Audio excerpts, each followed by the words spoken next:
La maladie de Paris, voilà un mal dont on entend rarement parler dans les circuits touristiques ou les guides de voyage. Pourtant, il s'agit d'un véritable choc culturel, bien plus ravageur que n'importe quelle déception touristique ordinaire. Ce syndrome frappe en particulier les visiteurs japonais, mais aussi d'autres voyageurs fascinés par l'image de carte postale que Paris projette depuis des décennies. Dans leur imaginaire, Paris est cette ville d'élégance et de romantisme éternel, de petits bistrots et de promeneurs amoureux le long de la Seine, avec un parfum de chic intemporel et des scènes sorties d'un film d'auteur. Mais lorsque la réalité de Paris se dévoile, elle se montre sans pitié. Sous la surface se cachent bien des surprises et rarement agréables. Paris, pour les rêveurs venus de contrées où tout brille, peut se révéler comme un miroir crasseux, un peu déglingué. Imaginez un Japonais fraîchement débarqué, habitué à la propreté presque sacrée des rues de Tokyo, ou un New-Yorkais qui imagine Paris comme un Manhattan en plus classe. Mais dès leur premier pas dans le métro, le vernis de rêve se fendille. Il y a quelques années, j'étais justement avec un collègue, sous un abribus, en train de fumer une clope en fin de journée. On rigolait tranquillement en regardant la circulation et les passants, quand une scène digne d'un mauvais polar s'est déroulée sous nos yeux. On aperçoit une touriste asiatique, sans doute perdue, une carte à la main, l'air d'un petit oiseau égaré au milieu de la jungle urbaine.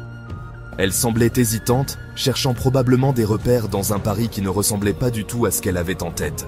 Et là, juste à côté, une Mercedes flambant neuve s'arrête au feu rouge, avec une femme en manteau de fourrure à l'intérieur, lunettes noires et visage sévère, le stéréotype même de la grande dame parisienne. On observe l'Asiatique s'approcher, visiblement prête à demander son chemin. Et là, sans crier gare, la dame dans la Mercedes baisse légèrement la vitre, prend une bombe lacrymo et... pchit! Elle lui vide la bombe en pleine figure en criant « Va-t'en, sale pauvre, j'ai pas d'argent !» La touriste recule, les yeux brûlants et l'air totalement abasourdi. À la fois choqué et en colère, mon collègue murmure « Si c'est ça l'accueil à la française !» Et on s'est dit que cette pauvre femme repartirait probablement avec un souvenir amer de Paris. Et toute une région d'Asie peut être bien refroidie par l'idée de revenir visiter la capitale. Ce genre de scène n'est malheureusement pas isolé.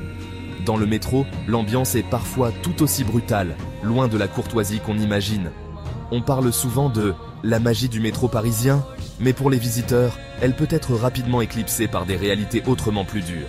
Entre les pickpockets qui rôdent, les frotteurs qui profitent de l'affluence pour se coller de façon écœurante aux passagères, et les regards vides ou hostiles des gens qui évitent soigneusement de se croiser, l'expérience peut être un véritable cauchemar pour quelqu'un habitué à l'ordre impeccable de villes comme Tokyo.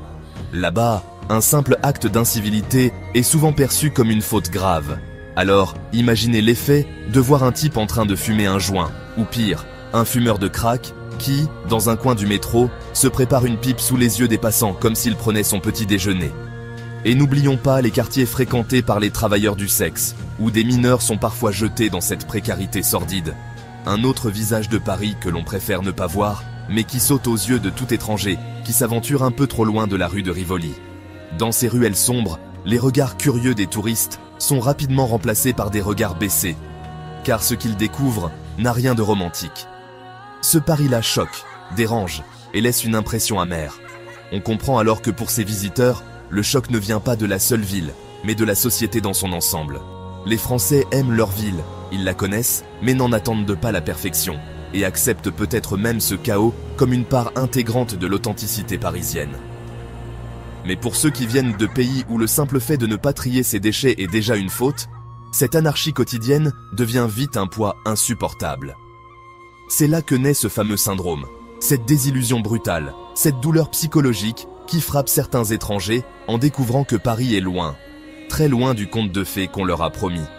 Entre les pickpockets, les dealers de crack à la sortie des stations de métro, les trottoirs jonchés de détritus et l'agressivité omniprésente de certains passants, Paris peut ressembler à un cauchemar urbain. Paris peut fasciner, mais il peut aussi malmener.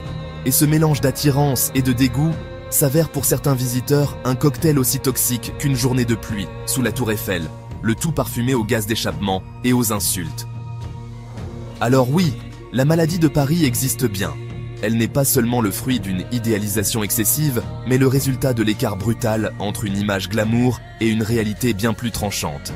Au final, Paris reste Paris, indomptable et inégal. Mais pour les rêveurs qui espérèrent des rues pavées de roses et de poésie, cette rencontre avec la vraie capitale est un baptême souvent difficile à digérer.